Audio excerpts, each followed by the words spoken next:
Olá, boa noite. Mais uma vez estamos aqui ao vivo com o nosso programa Boa Vida, todo feito para você. Quando uma mulher recebe um diagnóstico de câncer de mama, ela leva um susto muito grande pela notícia e também porque a mama é o que representa a mulher.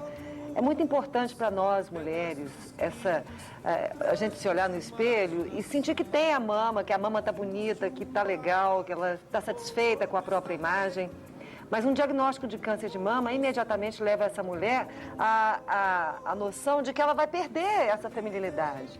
Mas o que vem sendo feito para reconstruir essa mama? Quais os avanços nessa área que são capazes de deixar a mama igual ou pelo menos parecida com o que era? Bem, a gente trouxe um convidado, que é um convidado muito especial, é o Dr. Aloysio Garcia de Souza. Ele é cirurgião plástico e ele é responsável pelo serviço de cirurgia plástica do HC, do Hospital das Clínicas. É isso, doutor? Boa noite. Exatamente. Prazer tê-lo aqui. Prazer é todo nosso e muito obrigado pelo convite. Gostaria de agradecer muito. Eu faço parte, eu sou professor, não sou professor, eu sou médico assistente do Serviço de Cirurgia Plástica e Mastologia da Universidade Federal de Goiás, onde nós atuamos dentro da área da reconstrução mamária. Isso, então nós vamos hoje falar tudo o que a gente precisa para ficar por dentro do que vem sendo feito com relação à reconstrução mamária depois de uma mastectomia. Na segunda entrevista eu trago uma pessoa que eu gosto muito. Vejo muito pouco, entrevistei 2 ou 3 vezes apenas, mas sempre quando eu ligo na RBC-FM, eu escuto o Davison, que é um músico autodidata extremamente competente. Boa noite, Davison. Prazer tê-lo aqui. Então, a gente está ouvindo o som? Essa música é ótima. Caneta e papel, não é isso, Davison? Adoro essa música, a gente vai mostrar algum sucesso do Davison aqui. E falar sobre um pouco a sua vida, a sua carreira e mostrar esse som gostoso de se ouvir aqui no programa Boa Vida. Mas você precisa esperar só um pouquinho que a gente vai para o intervalo. Daqui a pouco a gente volta. Até já. Apenas caneta e...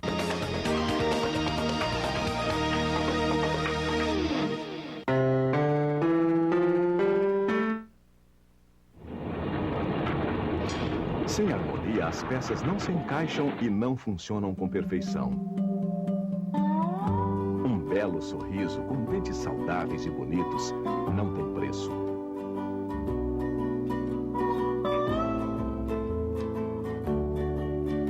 CBI, Centro Brasileiro de Implantodontia, resgatando o seu sorriso e sua autoestima. O Laboratório Núcleo é mais do que um centro avançado de medicina laboratorial. Núcleo é um conceito máximo em qualidade. Especializado em dosagens hormonais, possui 23 anos de comprovada experiência e alta tecnologia, garantindo rapidez e confiabilidade. Núcleo faz a diferença. 12 filiais, coleta domiciliar e resultados via internet. Tudo para seu conforto e bem-estar. Laboratório Núcleo, cuidando de você. 3223-5000. Solidão, a casa... Nosso primeiro assunto aqui no programa Boa Vida de hoje é reconstrução mamária. Doutor Aloysio é o nosso convidado, doutor Aloysio Garcia, ele é cirurgião plástico, é também do HC.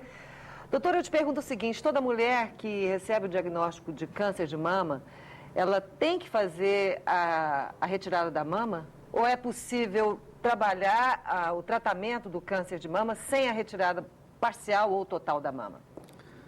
Bom, infelizmente, vamos dizer que a mastectomia ou a retirada parcial ou total da mama ainda é o tratamento mais eficaz para a cura do câncer de mama. Muito embora grandes avanços tenham sido feitos nessa área, a mastectomia continua sendo ainda parte do tratamento. Eu particularmente acho que não por muito tempo, mas a retirada ainda é o tratamento ideal. Agora, é mais seguro, né? É mais seguro. Agora, o que é importante que se diga é que nem sempre isso é necessário. Nem sempre é necessário uma retirada total. Uma retirada parcial, hoje, na grande maioria das vezes, quando o tumor é pequeno ou quando ele está numa localização razoável, pode ser feita a retirada parcial desse tumor. Pode ser feita uma retirada parcial da mama. Mas, entretanto, em alguns casos, principalmente nos casos nos quais nós fazemos no Hospital das Clínicas, quando o diagnóstico é um pouco mais tardio, muitas vezes há necessidade de retirada total da mama, o que faz com que a reconstrução, obviamente, se torne um pouco maior e um pouco mais complicada. E o que influencia na qualidade da reconstrução da mama? Bom, a dificuldade maior se consiste na preservação do cone mamário. Quando o tumor é um tumor grande ou um tumor que se encontra próximo da pele, ou um tumor ele é multifocal, ou seja, você tem tumores em vários pontos da mama, isso significa que o vulto da mastectomia, ou seja, o tamanho da ressecção, vai ser maior. Obviamente que quanto maior é a ressecção, mais difícil é a reconstrução. Quando você tem um tumor pequeno, que está na profundidade da mama, significa uma ressecção menor. Quando é um tumor, ou apenas uma microcalcificação, um tumor bem pequeno, com menos de 1 centímetro, então você pode fazer uma ressecção menor. Consequentemente, você pode optar por reconstruções mais simples com resultados bons. Entendi. Quando você tem um tumor maior, com certeza a mastectomia será maior, e se tiver uma retirada de pele, haverá necessidade, então, também de se reconstruir, trazer tecido, ou seja, trazer pele de uma outra região, o que vai fazer com que você tenha mais cicatrizes na mama e, consequentemente, piorando a qualidade da reconstrução. Entendi. Então, vamos tentar entender um pouquinho sobre essa reconstrução. Vamos supor que a mastectomia seja parcial, porque tem a parcial, que é a conservadora, Isso. e a radical, que é a total. Exatamente. Uma vez que ela faz uma retirada parcial de um pedaço da mama, você falou que você traz de outra parte do corpo um remendo. Quando você faz uma mastectomia, nós chamamos isso no meio médico, nós chamamos de quadrantectomia. O que significa uma quadrantectomia? Você dividiu a mama em 4 quadrantes, né? Você dividiu a mama em 4. Né? Então, você pode localizar os tumores dentro desses 4 quadrantes. Então, hoje se preconiza muito a retirada de um quadrante onde está localizado aquele tumor. Você vai e faz uma retirada daquele quadrante.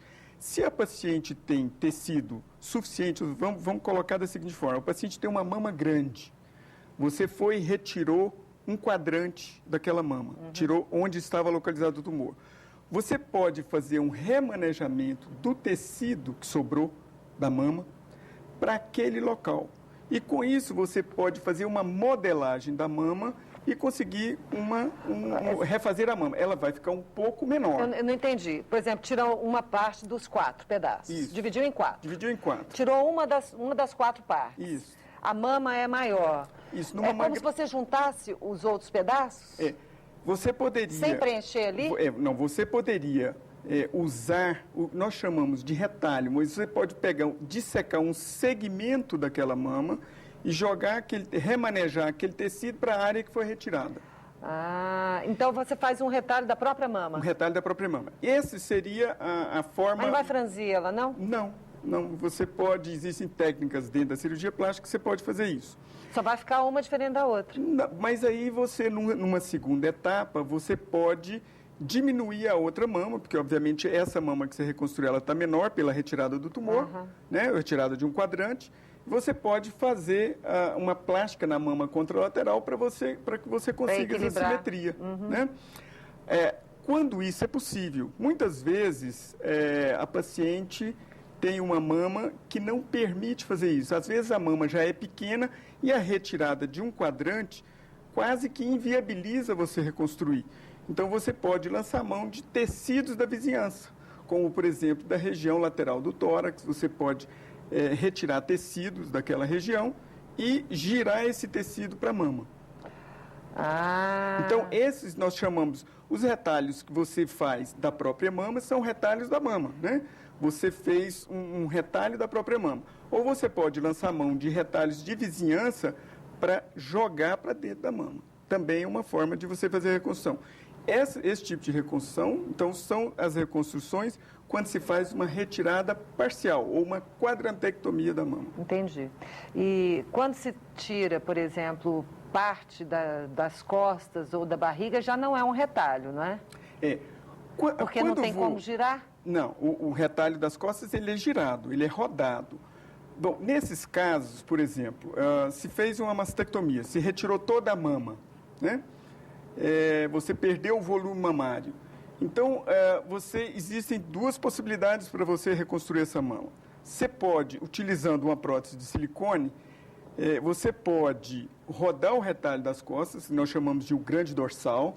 É um segmento de tecido que vem das costas. Ele vem com uma ilha de pele, porque muitas vezes na mastectomia, na retirada da mama também se retira a pele. Então você leva uma ilha, nós chamamos uma ilha de pele das costas, leva para a parede anterior do tórax. Esse tecido ele vem apenas com a finalidade de camuflar a prótese de mama. A prótese é que vai fazer o volume da mama. Entendi. Isso quando é retirado das costas? Isso quando é retirado das costas. Quando você retira do abdômen, você vai dissecar a parede abdominal, você vai retirar aquilo que normalmente nós retiramos quando fazemos uma plástica de abdômen, e você vai usar um músculo da barriga como o vetor vascular daquele retalho. Qual que é a finalidade do músculo? É de levar o sangue para aquele tecido e trazer o sangue de volta. Evitar a necrose. Para evitar a necrose. Então, você vai rodar aquele tecido e aquele volume de tecido que você tem no abdômen, aquela gordurinha que você tem no abdômen, na região periumbilical, é que vai fazer o volume da mama. Que pode até substituir uma prótese. Nesse caso, quando se faz o abdômen, não existe a necessidade de se usar prótese, porque o próprio volume abdominal já vai fornecer não só a pele, mas como também o volume para mimetizar uma mama. A gordurinha, né? Exatamente. A gordurinha. Interessante isso. Doutor, e a areola? Porque se você retira a mama inteira, ao se retirar a mama inteira, vocês dissecam ali a areola para colocar na reconstrução? Ou como é que é feito isso? Bom, a ressecção do complexo areolo-mamilar, ela vai estar implícita na cirurgia do oncologista ou do mastologista. Eles é que vão ver a necessidade ou não de se ressecar o complexo areolo-mamilar. Numa grande maioria dos casos, existe a ressecção desse complexo areolo-papilar. E ele vai ser reconstruído numa segunda etapa. Como se reconstrói a areola? Numa segunda etapa é uma outra cirurgia? Numa outra cirurgia. Depois de um tempo. Exato, porque na primeira cirurgia, mesmo que você coloque uma prótese, mesmo que você faça a reconstrução com as costas, mais uma prótese ou no abdômen, você precisa esperar um tempo para saber se a cirurgia vai ser bem sucedida ou não. Esse tecido que você rodou para o tórax, ele vai sofrer uma movimentação na parede torácica e você precisa localizar bem o complexo areolo-papilar. Porque uma vez ele reconstruído, fica muito complicado você mudar ele de local. Então ele precisa ser colocado numa posição que ele não vá sofrer uma mudança de local. Né? Mas a reconstrução do complexo é uma reconstrução simples, em que você pode fazer uma tatuagem, né? Uma tatuagem? Existem pessoas hoje no meio médico que se especializaram em fazer a tatuagem do complexo areolo-papilar. Mas a tatuagem, ela desenha todo o mamilo ou não? Não, ela vai desenhar a areola. O mamilo, a projeção do mamilo, nós podemos fazer retalhos locais da própria mama, ou nós podemos, às vezes, quando é possível, roubar um pedacinho da papila contralateral e colocar ela como enxerto do outro lado. Papila? A papila é o mamilo. Ah, o mamilo. A papila é o bico da mama. Certo. Então, nós podemos ressecar um quadrante dela, transferir para a mama reconstruída como enxerto. É como se você desidratasse esse pedaço e depois recolocasse. Não é bem desidratar, porque nós vamos pegar esse tecido no momento da cirurgia, tirar de um local e passar para outro. Ele vem como um enxerto que nós chamamos de enxerto composto, porque ele vai manter o relevo, ele vai continuar fazendo o relevo da papila. E me fala sobre retração da mama. O que seria uma retração da mama? Que é um dos riscos também, né? Bom, que podem ocorrer. Quando nós utilizamos a prótese de silicone para fazer a mama, é importante que se diga o seguinte. A prótese de silicone é ótimo, é uma coisa maravilhosa, os resultados são belíssimos. Mas a prótese, ela foi feita para aumentar a mama. A prótese de silicone, ela precisa ter uma camuflagem, ela precisa ter tecido na frente dela para que ela não fique visível. Porque senão ficam duas bolas, né? Imagina que ela... É muito comum, muitos pacientes, quando chegam ao consultório, eles referem isso. Pacientes que tinham pouca mama e que pedem para colocar uma prótese grande. Então, facilmente, por amigos ou mesmo na rua, ela é identificada como tendo uma prótese de silicone, mas porque as pessoas estão vendo os limites da prótese. Artificial. Fica artificial. Quando se faz uma mastectomia, o que se faz é exatamente isso. Você tira o tecido mamário. Quando você coloca uma prótese, você tem muito pouco tecido na frente dessa prótese, ou seja, a camuflagem dessa prótese é muito pequena. Mas não tem jeito de colocar a prótese por baixo do músculo? Mas o músculo é muito fino. E você tem que lembrar que o músculo peitoral, ele não cobre completamente a prótese. Ele não vai conseguir cobrir completamente a prótese. Por isso é que muitas vezes nós tiramos o músculo das costas, junto com uma ilha de pele, para aumentar essa camuflagem por cima da prótese. Justamente para não deixar esse efeito artificial da prótese. Né? A prótese é muito bonita, mas ela precisa de camuflagem. Né? É como se fosse assim, olha... Quando uma pessoa faz lipoaspiração, eu acho que, e quando você percebe no corpo da pessoa as ondulações, é porque também não ficou aquela capinha de gordurinha por cima, né, doutor? Então precisa como se fosse um colchãozinho por cima dessa prótese para ficar com um aspecto mais natural. Exato. Na lipoaspiração isso acontece porque a reacomodação da pele não foi boa, né? Muitas vezes a pele não tinha uma elasticidade suficiente para reacomodar. Então ela vai fazer... ou seja, vão aparecer todas as irregularidades na lipoaspiração. Na mama também a pele precisa reacomodar, ela vai reacomodar, né? E nessa reacomodação, o que vai acontecer? Ela vai retrair sobre a prótese e ela vai mostrar então a prótese, mas não mimetizando da forma que você gostaria.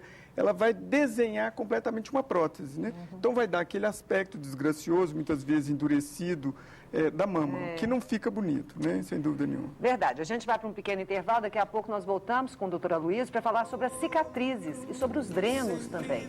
Importante isso. Daqui a pouco a gente volta. Até já. E a hipocrisia do velho.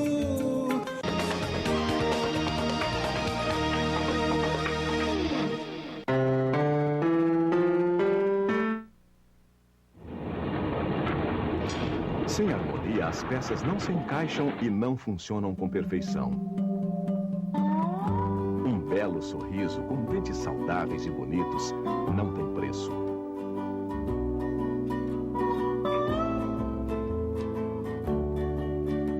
CBI, Centro Brasileiro de Implantodontia, resgatando o seu sorriso e sua autoestima. O Laboratório Núcleo é mais do que um centro avançado de medicina laboratorial. Núcleo é um conceito máximo em qualidade. Especializado em dosagens hormonais, possui 23 anos de comprovada experiência e alta tecnologia, garantindo rapidez e confiabilidade. Núcleo faz a diferença. 12 filiais, coleta domiciliar e resultados via internet. Tudo para seu conforto e bem-estar. Laboratório Núcleo, cuidando de você. 3223-5000.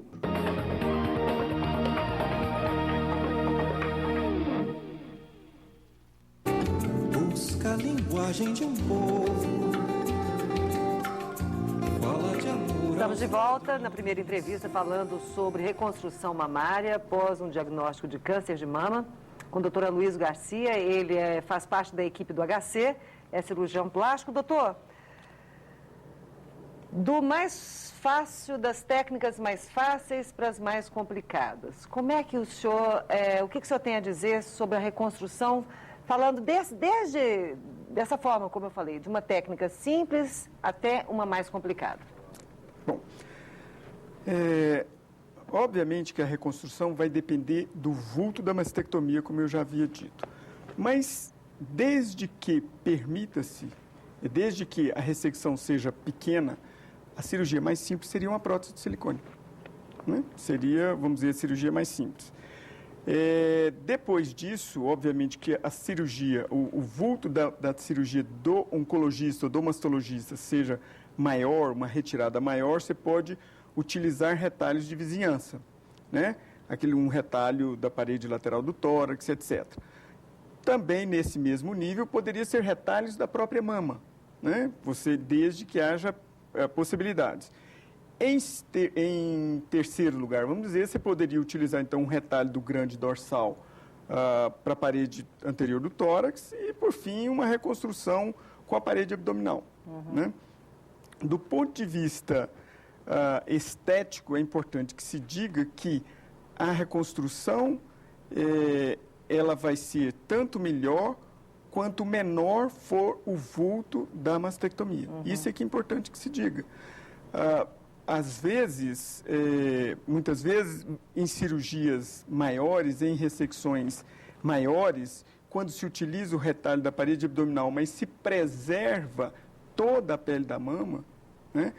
Nós chamamos esse tipo de reconstrução hoje como uma preservação da pele da mama, ou seja, uma preservação do envelope cutâneo. Então, você utilizando o retalho da barriga, você consegue também uma reconstrução maravilhosa, com resultados muito satisfatórios. E a pessoa aproveita até para fazer o abdômen também. E ainda você pode fazer uma plástica abdominal. Né? E, geralmente, a sequela, nesse caso, se apresenta muito como se a paciente tivesse feito uma plástica de mama e uma plástica de barriga. Mas, uma vez que Deus me livre, mas se eu recebesse esse diagnóstico, mesmo que fosse um tumor pequeno, na minha opinião, optaria em retirar a mama inteira, porque eu quero evitar riscos desse tumor estar aqui dentro, não ser totalmente retirado. Mas numa mastectomia total, o resultado é ainda... Eu vi uma vez e achei assim que não era uma coisa... Claro que é muito melhor do que não ter, mas ainda não era... A moça que eu vi não ficou muito bacana, não ficou muito legal.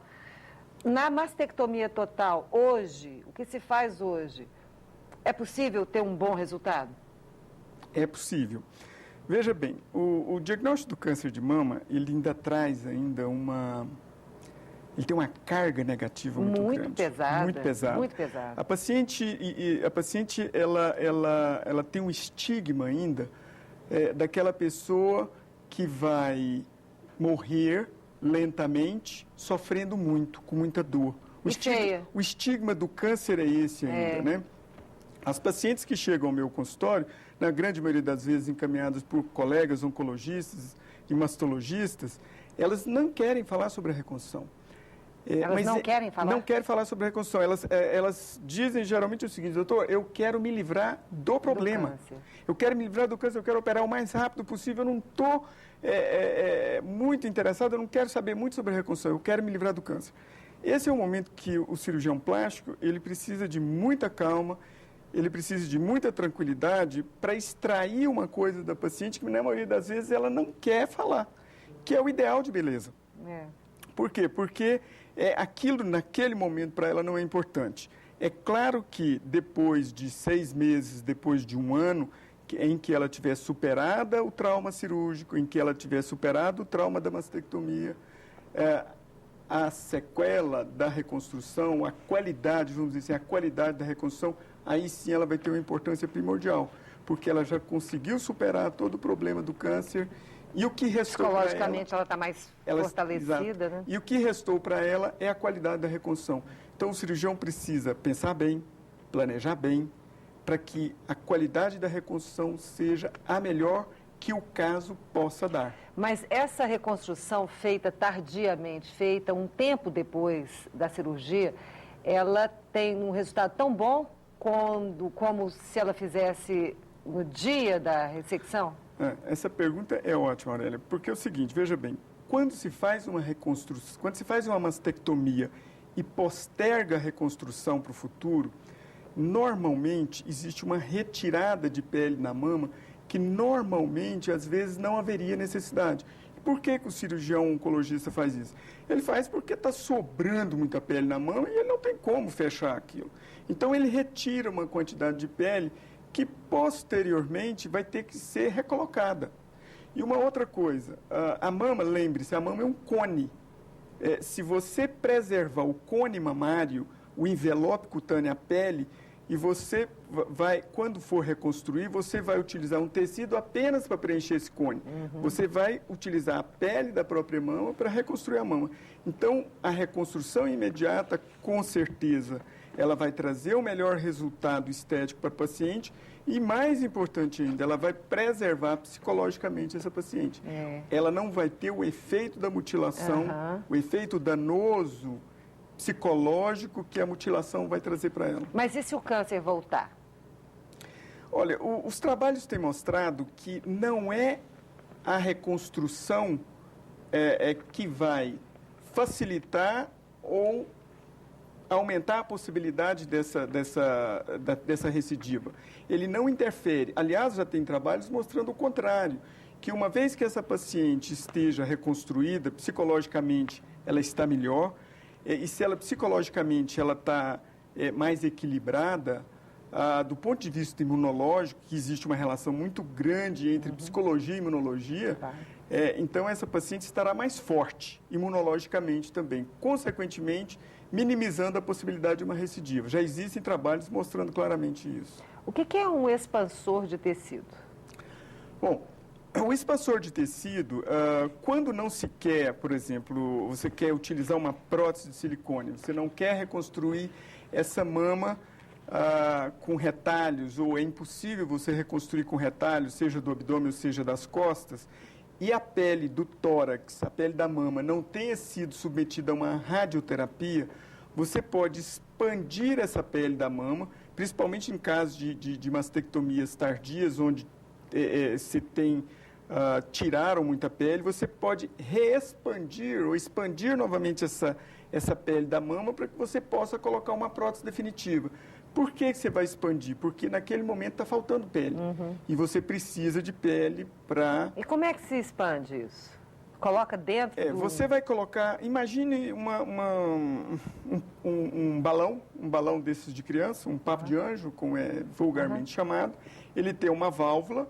Você vai colocar ele na área que você quer expandir, vazio, e você, com uma válvula próxima daquela região, você utilizando de uma agulha, você vai perfurar a pele, perfurar essa válvula, e você vai enchendo esse balão com soro fisiológico ao longo de algumas semanas.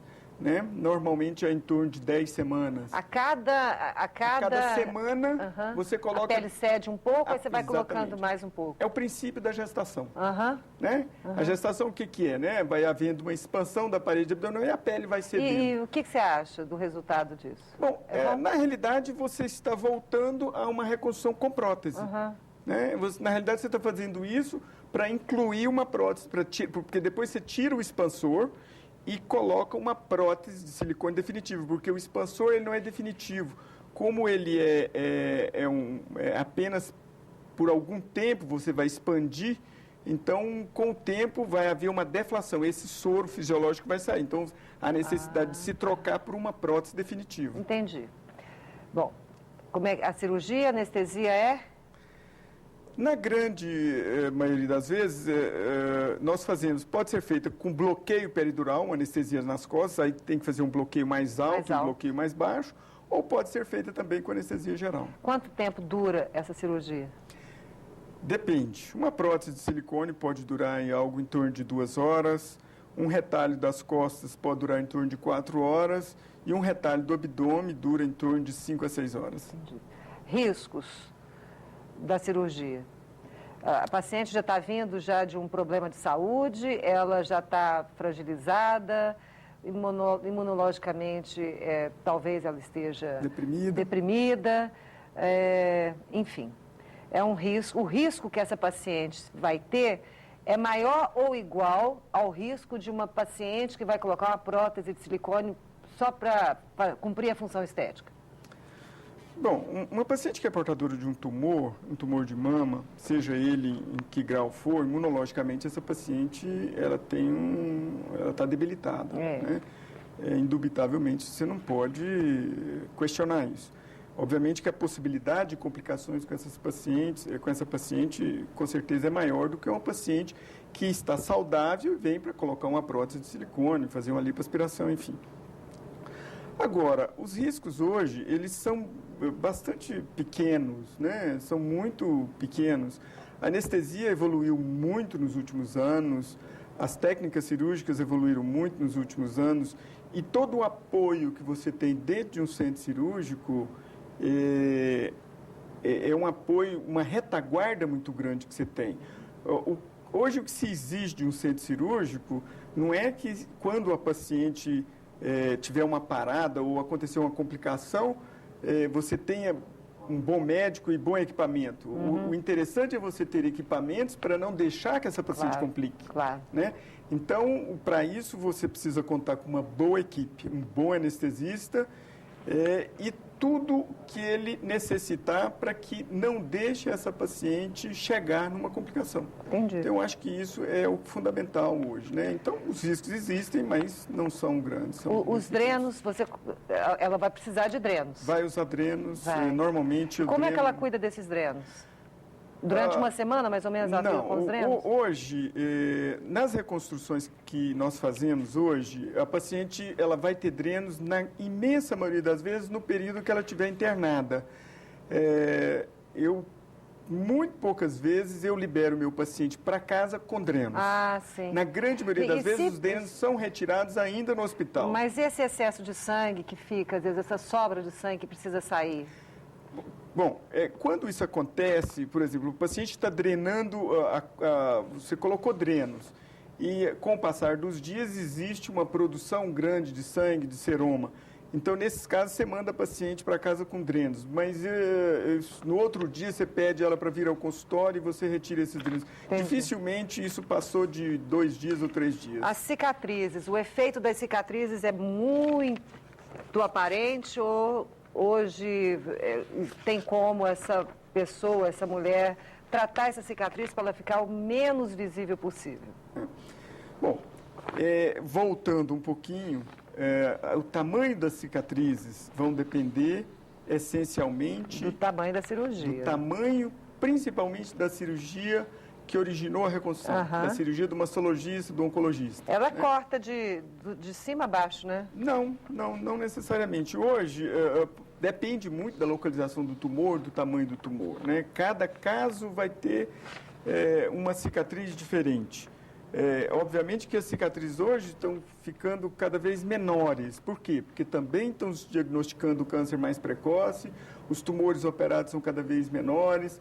Então, nós estamos conseguindo localizar essas cicatrizes em locais nos quais, por exemplo, são comuns em plásticas de mama. Né? Quando se diminui. Quando se diminui uma mama ou quando se utiliza para incisões para colocar uma prótese de silicone. Então, a gente tem conseguido isso. Conseguindo isso, obviamente, que nós estamos colocando cicatrizes em bons locais. Agora, como eu disse, vai depender do tamanho da ressecção.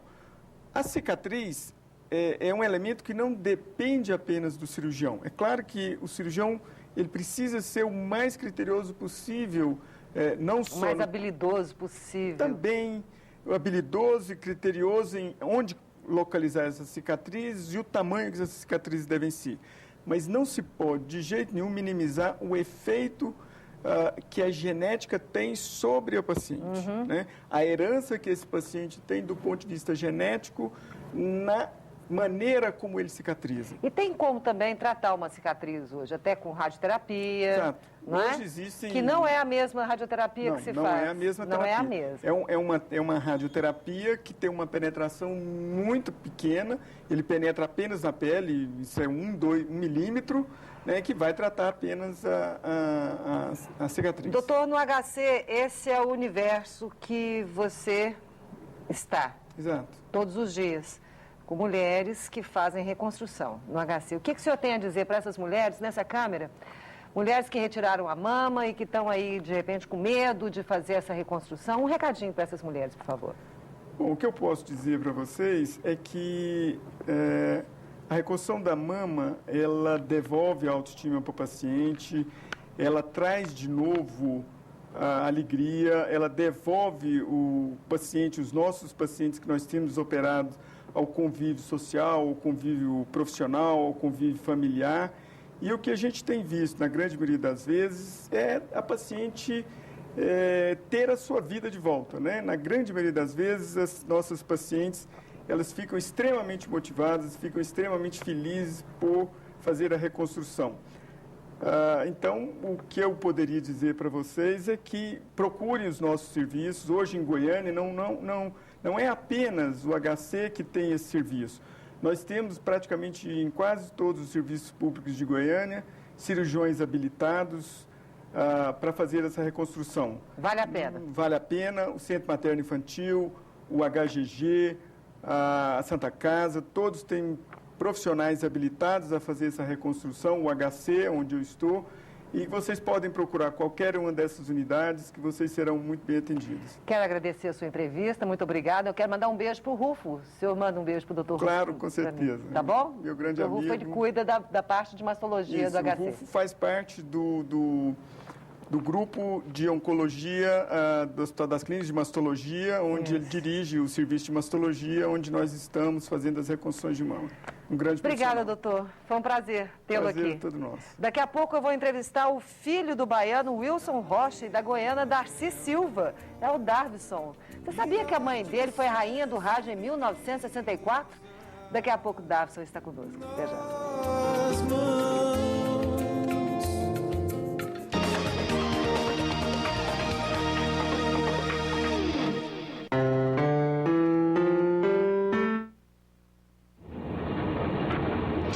Sem harmonia, as peças não se encaixam e não funcionam com perfeição. Um belo sorriso com dentes saudáveis e bonitos não tem preço.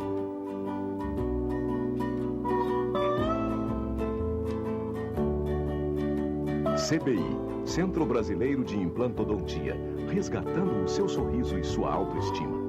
O Laboratório Núcleo é mais do que um centro avançado de medicina laboratorial. Núcleo é um conceito máximo em qualidade. Especializado em dosagens hormonais, possui 23 anos de comprovada experiência e alta tecnologia, garantindo rapidez e confiabilidade. Núcleo faz a diferença. 12 filiais, coleta domiciliar e resultados via internet. Tudo para seu conforto e bem-estar. Laboratório Núcleo, cuidando de você. 3223-5000.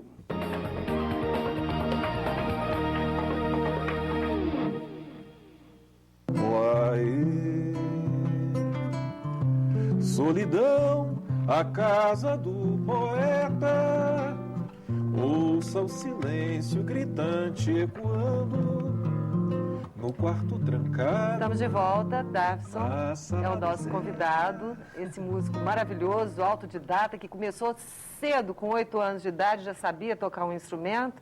Fala um pouquinho da sua vida, Darvison. Boa noite. Boa noite, um prazer estar aqui novamente. Sou fã do seu programa, assisto sempre.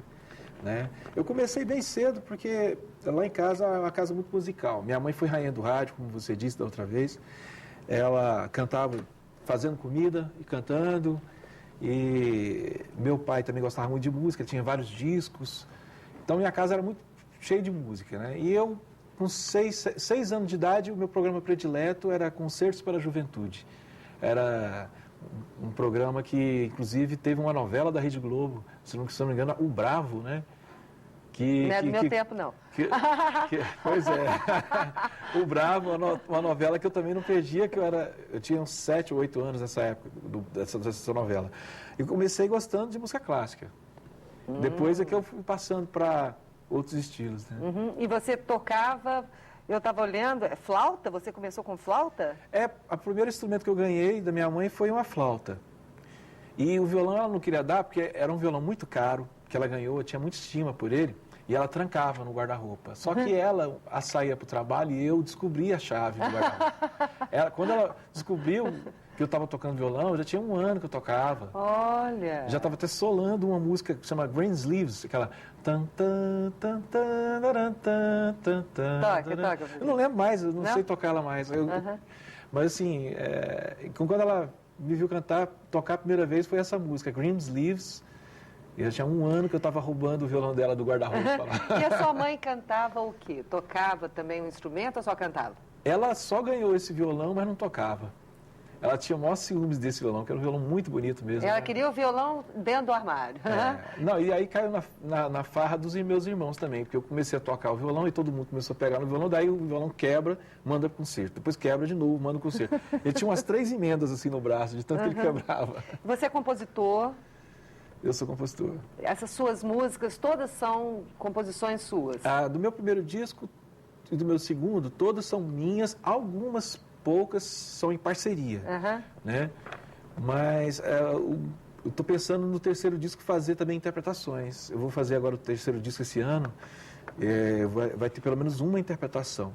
Você tem 2 DVDs ou CD? CD. Eu estou pensando em fazer um DVD, até mandei vou mandar para a Lei de Incentivo à Cultura, vamos ver se sai. Você teve um encontro com o Hermeto Pascoal, que foi uma coisa marcante na sua vida. Fala um pouquinho sobre isso. Eu acho que todo músico sonha com isso, né? Porque ele é o maior músico do mundo, ele toca mais de 300 instrumentos, ele é respeitadíssimo, né? O mago da música, né? Nossa, ele é maravilhoso. E eu estava tocando num bar e ele tinha feito um show no teatro que ficava a uns 500 metros do bar que eu tocava. Isso em Nordeste? Em Fortaleza. Morei em Fortaleza de 97 a 2001. E aí ele me contou, falou, Darcio, eu estava indo embora quando eu ouvi o seu som assim, bem de fundo mesmo, e gostei. Falou assim, não, vamos lá. Aí ele resolveu, em vez de ir ao hotel, né, como de praxe, ele foi ao bar. Aí isso, veio um monte de gente com ele sentou, eu comecei a tocar e ele, aos berros, gritando que eu estava gostando demais, e de repente ele subiu no palco lá e começou a tocar comigo, o escaleta, que é um instrumento que parece uma sanfona que você assopra, tem umas teclinhas aqui assim e tal. Aí parece um clarinete. Isso. E aí ele tocou comigo, só que tem tecla de piano. Tá. Aí ele assopra, né? E ele tocou comigo uns 40 minutos. Pegou o microfone, pediu para as pessoas me ajudarem a gravar um disco. E a minha sorte é que tinha gente da Secretaria da Cultura lá de Fortaleza. E eles falaram, não, encaminha seu projeto, caminhei, fui patrocinado. O meu primeiro disco saiu pela Lei de Incentivo. No ano seguinte, ele veio fazer um show novamente no teatro e me convidou. Nisso ele já tinha meu telefone, eu já tinha o telefone dele. Ele me ligou, falou, olha, quero fazer o lançamento do seu disco no meu show. Aí eu lancei o disco no show dele, em Fortaleza, no teatro. E ele é uma gracinha, né? Depois, no ano seguinte, ele fez um show em que eu estava tocando nesse barzinho, a 500 metros na verdade, um outro bar que era mais perto, era uns 200 metros do teatro. No máximo, não, acho que uns 100 e poucos metros. E ele parou o show dele no meio, aí as pessoas me contaram que ele parou o show dele no meio durante 5 minutos e pediu para as pessoas fazerem silêncio para me ouvir tocar. Que ele considerava eu um dos melhores músicos que ele já viu em bar, tocando em bar e tal. E queria muito que gente como eu tivesse a oportunidade, porque no Brasil estava precisando de músicos assim e tal. Aí, de repente, todo mundo saiu desse show e veio pedir autógrafo, o bar encheu e tal. Nossa, que legal. Aí, no ano seguinte, ele me convidou para participar de um show dele em Pirinópolis, que ele ia fazer um show na minha terra. Ele falou assim, Darcio, estou indo fazer um show na sua terra, agora eu quero que você vá tocar comigo lá. E eu fui. Foi maravilhoso. Foi a última vez que eu toquei com ele e eu tive a sorte de ser filmado, saiu na televisão e tudo. Tem no YouTube essa filmagem. Como é que a gente acessa? É só colocar meu nome, né? É só lembrar do Charles Darwin, da teoria da evolução, que é com W, né? DARWINSON. Aí põe Hermeto, logo em seguida, com H, né? Que aparece esse vídeo lá no YouTube, né? Você também fez uma parceria com Toninho Horta. Toninho Horta foi outro encontro maravilhoso, que ele, para mim, é um dos maiores músicos do mundo também. Ele é talvez o maior harmonista do mundo, que a harmonia dele é uma coisa, né? O violão dele é fantástico. Eu conheci ele no Festival Nacional de Música, que eu estava defendendo em Goiás. Eu ganhei 46 festivais. Eu vi aqui. Defendendo o estado de Goiás, né? 46 premiações. Esse festival, em particular, foi um festival super forte. Foi o mais forte que eu participei. Olha só quem estava concorrendo comigo. Johnny Alf, Roberto Menescal, João Donato, Ronaldo Boscoli, Filó Machado, só fera, né? Eu ganhei com essa música Caneta e Papel, o quarto lugar. Aí ele veio falar comigo, olha, de onde você é? Eu falei assim, eu sou de Goiás. Você só não ganhou o primeiro lugar porque você não é uma pessoa conhecida, porque para mim você ganhava o primeiro.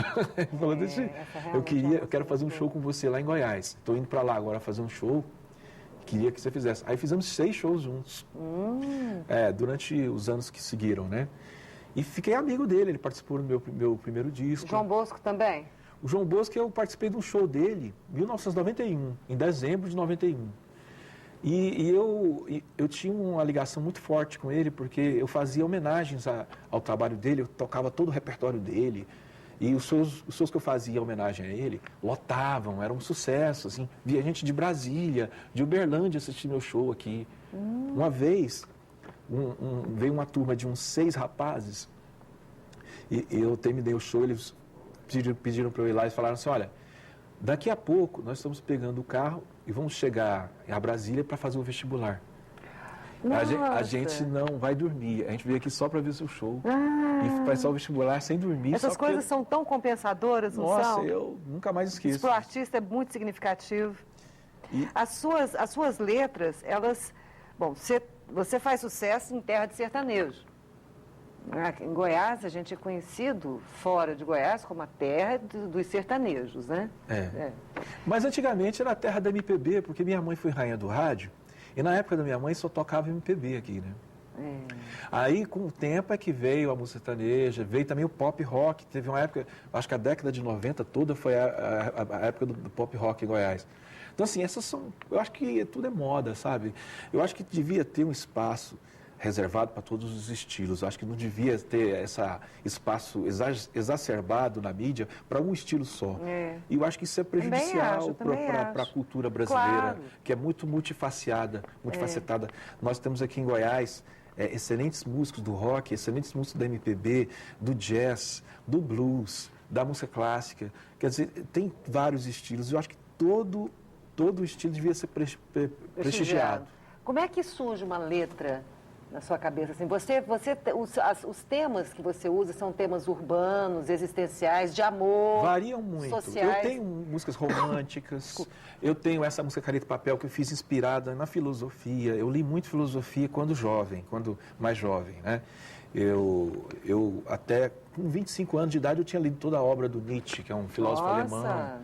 Já tinha lido Heidegger, já tinha lido Goethe, um monte de coisa.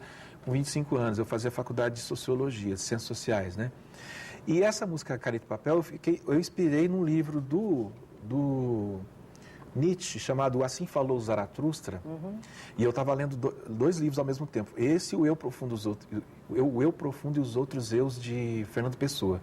Aí eu vi, assim, que os dois tinham uma coisa em comum. O Fernando Pessoa, para mim, era um poeta com ares de filósofo, e o Nietzsche era um filólogo e filósofo com ares de poeta. Porque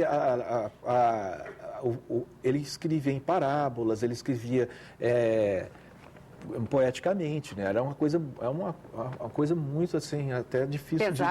Pesada de ler, né? A leitura dele é pesada porque, além de ter muita poesia, com muita metáfora, com muita informação, porque ele era filólogo ele estuda as línguas, então ele usava línguas que não existiam, palavras que não existiam mais e tal, e ele tinha conhecimento demais, e o alemão, né, porque ele é alemão, o alemão ele inventa palavras, então o alemão ele tem a capacidade de fazer neologismos de palavras e tudo, então assim, é uma leitura difícil, mas eu adorava, e eu fiz essa música Caneta e Papel inspirado nesses 2 livros.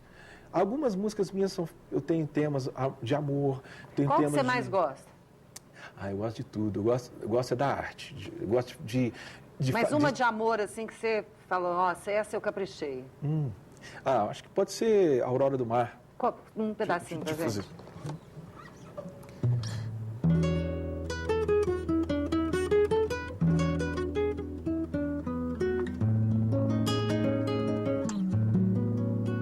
O sol se esconde de trás das cortinas de nuvens no céu. Baleias, golfinhos, peixinhos, gaivotas já dançam o balé dançante do mar. A cor dessa aurora é laranja, vermelho, amarelo, azul e o branco da areia, espumas do mar, fazem sentir que a brisa é suave com constante e trazem a lembrança da tua imagem, cabelos, teu corpo, a face e o olhar, caminhos do sol, roteiros do mar, mas só o amor nos leva ao encontro de nós dois. Acabando nosso tempo. Você fez essa música, foi pra Ana? Ah, não, eu sempre tive essa coisa de fazer música para as minhas namoradas, para as minhas... Eu tive 2 esposas. A Ana é a minha atual esposa. Para a Ana eu fiz a música que abre o segundo disco, que é Na Imensidão dos Roseirais. Né? Essa música que abre o disco tempo. Eu fiz para ela. Essa Aurora do Mal eu fiz para minha primeira esposa. Eu tive um relacionamento de 13 anos com ela, agora estou há 9 anos com a Ana. Muito bem.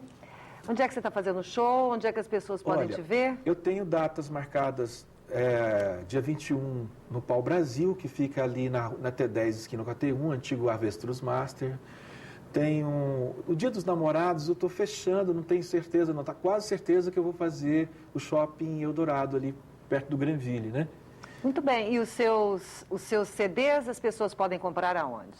Meu CD se encontra na lojinha que fica no pé da escadaria do Teatro Goiânia Ouro. Então tá bom. Davison, obrigada.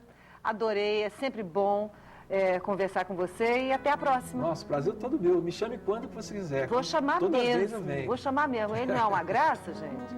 Até a próxima semana. Beijo.